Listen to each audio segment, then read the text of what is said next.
Olá, meu nome é Cindiane, eu sou professora da Rede Municipal de Peró e vou trabalhar com vocês a disciplina de matemática.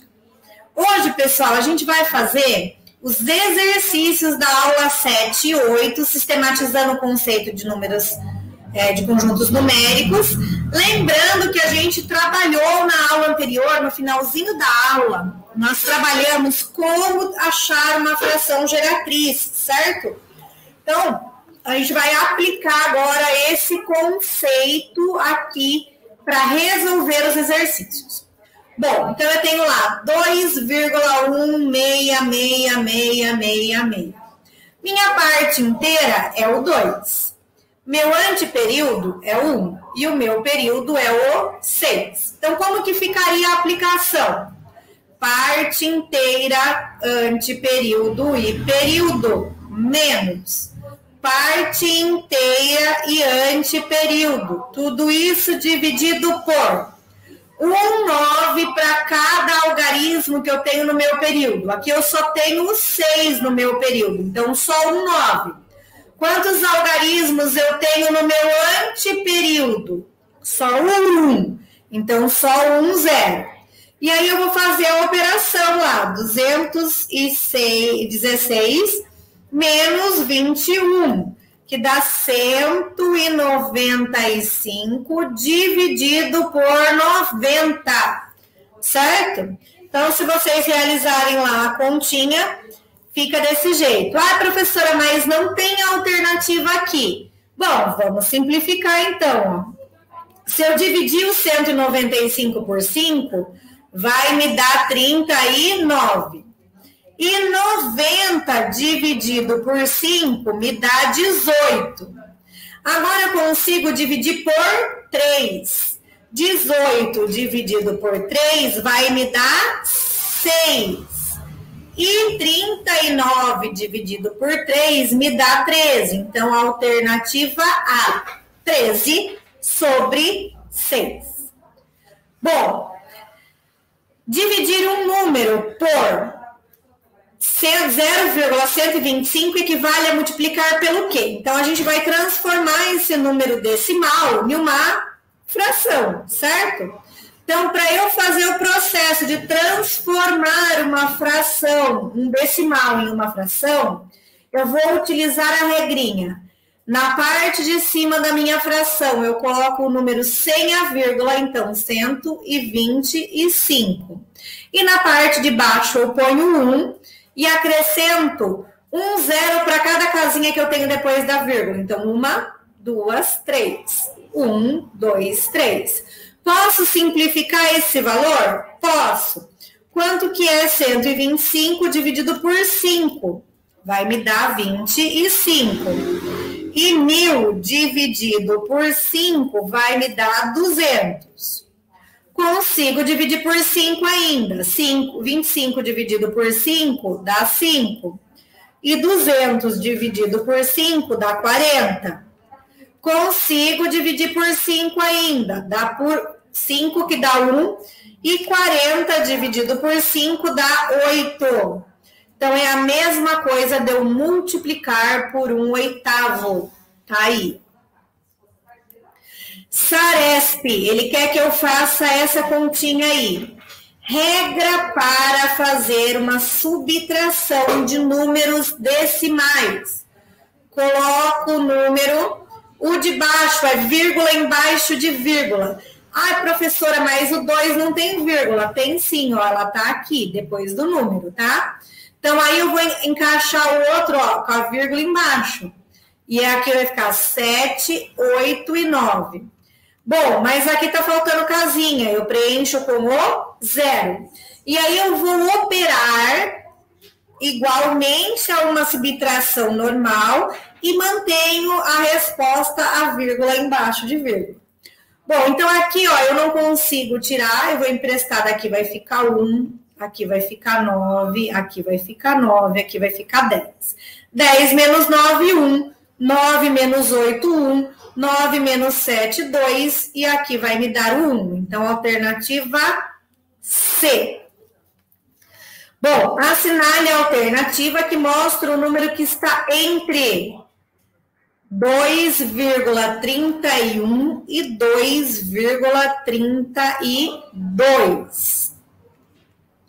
Bom, aqui, ó, 2,30 já não dá. Por quê, professora? Porque, ó, tem que ser o 1 aqui depois. E antes do 2, né? Eu tenho que preencher a próxima casinha. Então, eu sei que esse começo, obrigatoriamente, vai ter que acontecer. Vai ter só uma casa a mais depois disso, ó. Então, esse não dá, esse não dá. Esse daqui, ó, 2, 3, 1. Ó, que bonitinho, é o que eu precisava. E aí, o 5, que é a metade do caminho entre esses dois, ok? Bom, ao pesar 1/4 de quilo de salame, a balança mostrou o quê? O que é 1/4 de quilo, gente? É 1/4 de 1000. Como que eu calculo 1/4 ou uma fração de um valor? Multiplico pelo valor de cima e divido pelo valor de baixo. 1000 vezes 1 dá 1000. 1000 dividido por 4 vai dar 250. Bom, 250 gramas. Só que tá em quilos. Como é que eu faço então, ó? Lembram lá da transformação?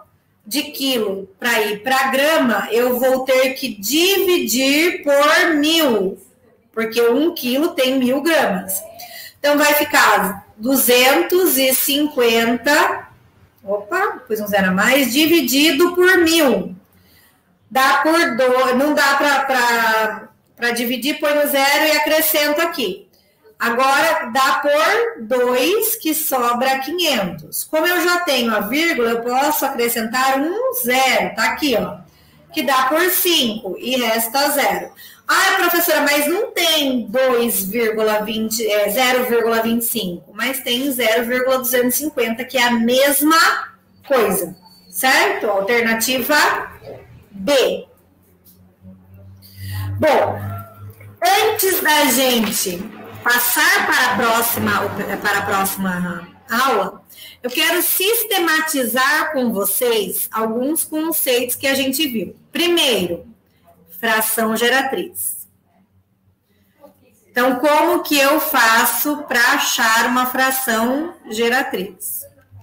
Vou fazer lá, parte inteira, anteperíodo e período, menos parte inteira e anteperíodo, dividido por 9 para cada algarismo do meu período e 0 para cada algarismo do meu anteperíodo. Como que eu faço a adição e a subtração?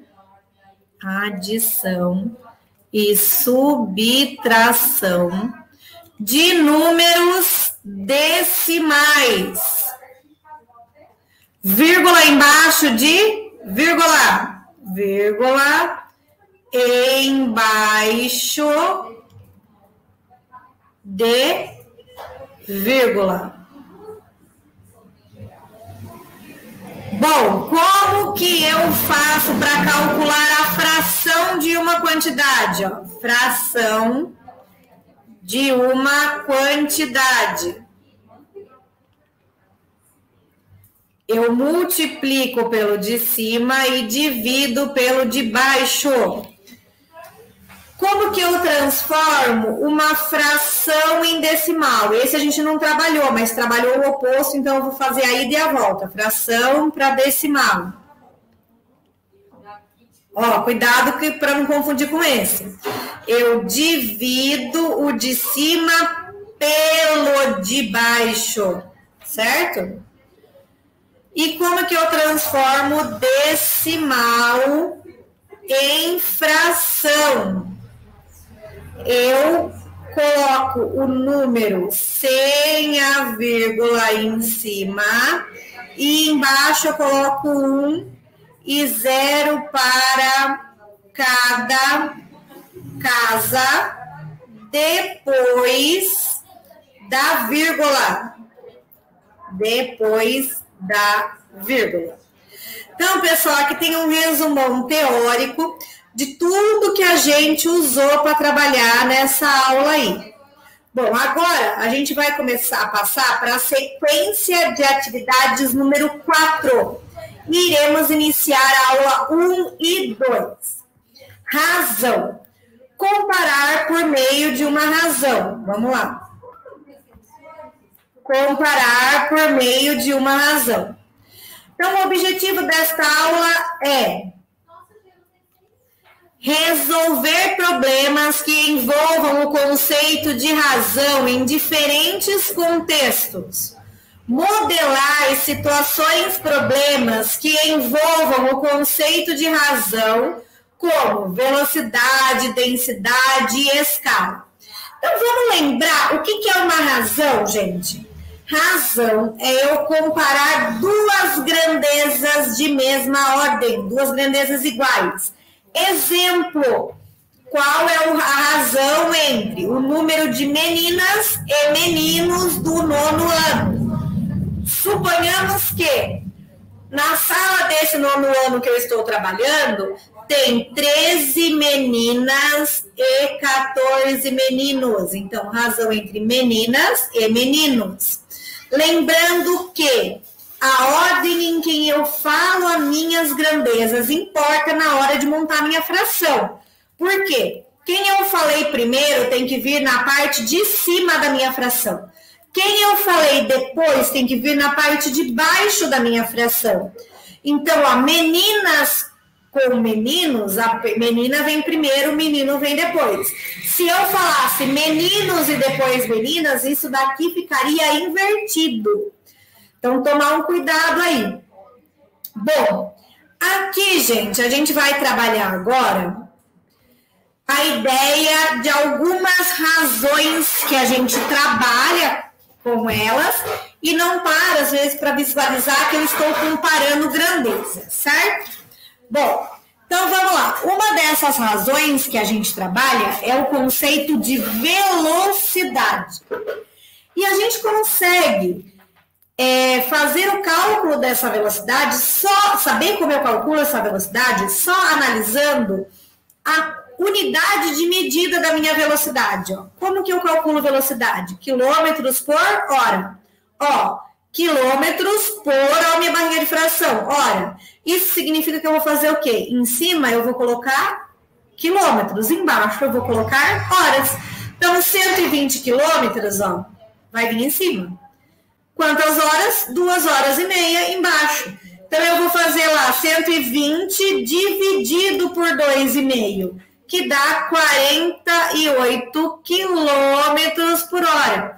Notem que eu consigo, por meio da minha unidade de medida, saber qual é a fórmula aí, ou a razão que eu vou usar para determinar a minha velocidade, certo? Bom, vamos para o próximo aí, ó. Uma pessoa correndo a 4 quilômetros de velocidade, percorre 4 quilômetros com velocidade de 12 quilômetros por hora. Então, vamos anotar os dados que eu tenho. Ela percorreu, então é o tamanho do meu carrinho, é o espaço. Espaço vai ser 4 quilômetros. A velocidade vai ser de 12 quilômetros por hora. E ele quer saber quanto tempo, em minutos, isso daí vai demorar. Então, a velocidade, ó, é o espaço que eu percorri dividido pelo tempo, ó, quilômetros por hora. Espaço, eu sei? Sei, é 4. Horas, eu sei? Não. E aqui a minha velocidade é 12. Vou passar, ó, aqui está multiplicando, dividindo, vem para cá multiplicando, e aqui está multiplicando, vai passar para lá dividindo. Então, eu vou ter que o meu T é 4 sobre 12. Que se eu simplificar, dá o quê? 1 terço. 1 terço de quem? De 1 hora. E 1 hora tem quanto? 60 minutos. Então, eu vou fazer 1 terço de 60. Multiplico pelo de cima, divido pelo de baixo. 60 vezes 1 dá 60. E 60 dividido por 3 vai me dar 20 minutos. Bom, continuando aí as nossas atividades, nós vamos agora para a atividade número 3. Escala em cartografia. É uma relação matemática entre dimensões reais e dimensão de um objeto, representação no mapa. Assim, um mapa que tem escala de 1 para 50 mil em uma cidade que tem 4,5 de extensão entre os seus extremos será representada por Vamos entender o que significa a escala. 1 para 50 mil. O que eu estou dizendo? Que para cada 1 centímetro do meu desenho, eu vou ter 50 mil centímetros na realidade. Bom, como a minha resposta aqui vai estar em centímetro, eu vou transformar lá. 4,5 km para eu transformar em centímetro vai dar quanto? Vamos montar nossa tabelinha? Ó. Quilômetro, hectômetro, decâmetro, metro, decímetro e centímetro. Quantas casinhas eu vou andar? 1, 2, 3, 4, 5. Então, aqui eu preciso pôr 5 zeros. Ó, 5 zeros não, andar 5 casas com a vírgula, né? 1, 2, 3, 4, ó. 1, 2, 3, tá aqui, né? 1, 2, 3, 4, 5. Então, isso daqui vai me dar 450 mil centímetros. E aí, eu monto uma regra de 3, ó. Se 1 centímetro do desenho equivale a 50 mil centímetros na realidade, se eu tiver 450 mil centímetros na realidade, eu vou ter quanto no meu desenho? Bom, minha grandeza vai ser diretamente proporcional, porque se eu aumento a quantidade de centímetros no real, aumenta também o do desenho, né? E aí eu vou fazer esse vezes esse e esse vezes esse. Vai ficar lá, 50 mil vezes x é igual a 450 mil.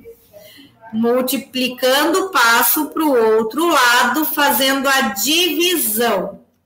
Então, 50 mil, ó, posso cortar 3 zeros daqui com 3 zeros daqui, esse zero com esse, 45 dividido por 5, 5, 10, 15, 20, 25, 30, 35, 40, 45.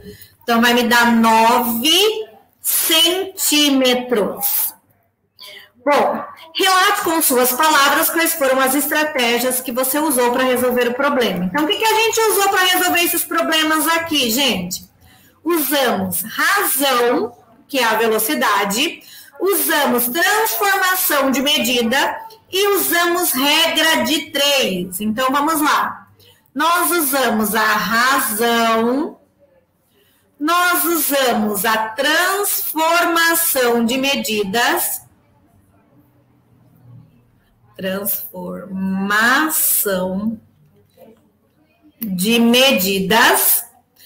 e usamos a regra de 3. Regra de 3, ok? Bom, essa foi a nossa aula de hoje e ficamos para a próxima, pessoal.